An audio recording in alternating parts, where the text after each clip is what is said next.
Morning, Chris. Morning, Gary. How are you? I'm very good, apart from I'm struggling with my wedges. So, SM7s, as you know from previous videos, yeah, quite old, right. quite a lot of them, Mm. like 10, and some Cleveland, and some TaylorMade, and some Callaway wedges. Usually go, having tried a lot, go back to the SM7s. Okay. So, why do you want to change? For a start? Consistency. Okay. So running at the minute 46, 52 and 60, but big gaps there. Yeah. Big gaps. Yeah. Sometimes drop my pitching wedge, my P790 pitching wedge out to put one in between and then go 50, 54, 60 with the 46, which I do love. So it looks like pitching wedge is a casualty. But again, it's consistency. Okay. What we see a lot of, and that's not uncommon with people that feel that they need to change wedges. SM7's just a few years old now, SM8 and now SM9s are on the market. Mine are SM8, so there are subtle differences between all of them. But what I'd like to pursue is because sometimes we may not need to change. Okay. If we've worn out the clubs, for example, I practice a lot. You can see the grooves get worn out, and I'm subject to change pretty soon. We have to explore, and I have to be honest, we have to explore the consistency element first of all, okay, and what's involved in good wedge consistency. Because if I can get you consistent, a different wedge might be great, okay, but it might not be that much different to what you're currently getting. So I might be doing myself out of a sale, but I'd rather get you better first before then making a sale. We're going to cover a few things that's really important that I see a lot of on social media. And people come to us and say, right, what kind of bounce do I need? What kind of grinds do I need? And what those means, those two elements mean is the angle to the back leading edge to the front leading edge is the bounce angle. There are various grinds, which means the back edge and the sole is kind of beveled out, so you can lay clubs down and open them out a little bit without too much of a gain on an angle.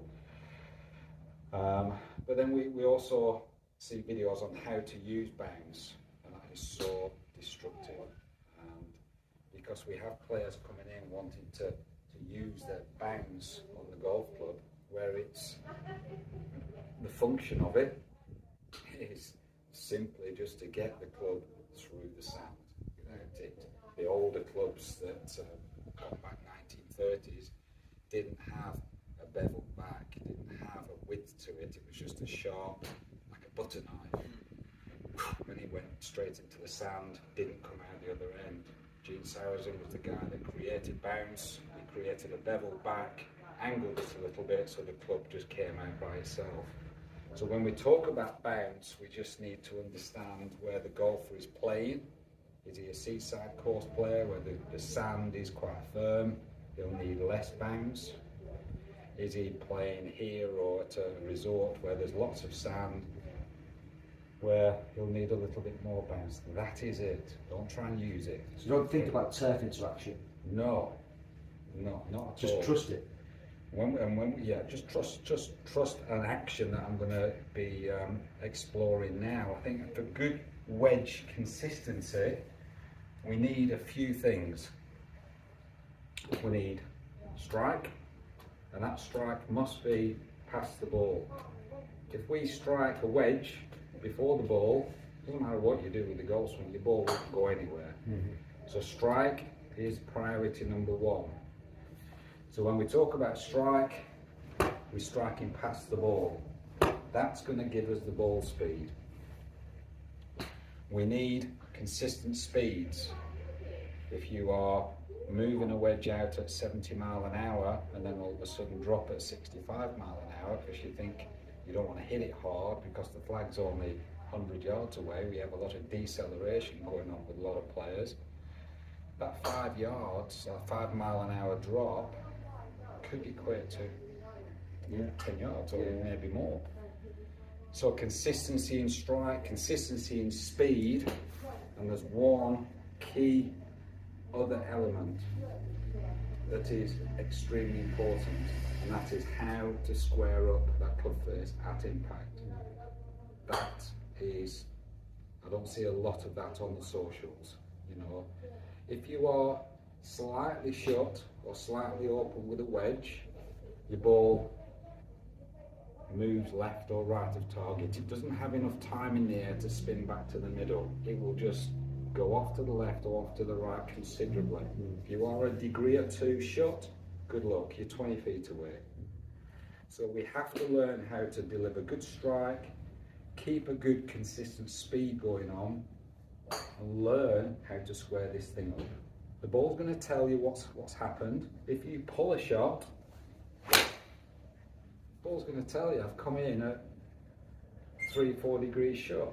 Trackman tells us here and on the range what the club face has done. You know, what are we looking at there? Okay, I over exaggerated that one, that was 5 degrees shut. Yeah.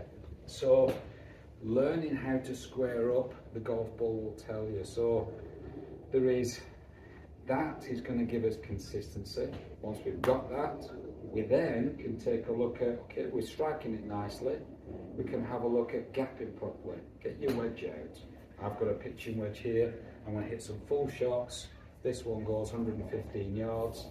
I can then start to understand where my gaps need to be up to my lob wedge. I've got 45, 50, 55, 60. So that gives me yardages all the way down to a full sort of 60, 65 yard shot. So there's not too much of a split going on. There's not 6 or 7, 8 degrees of a difference.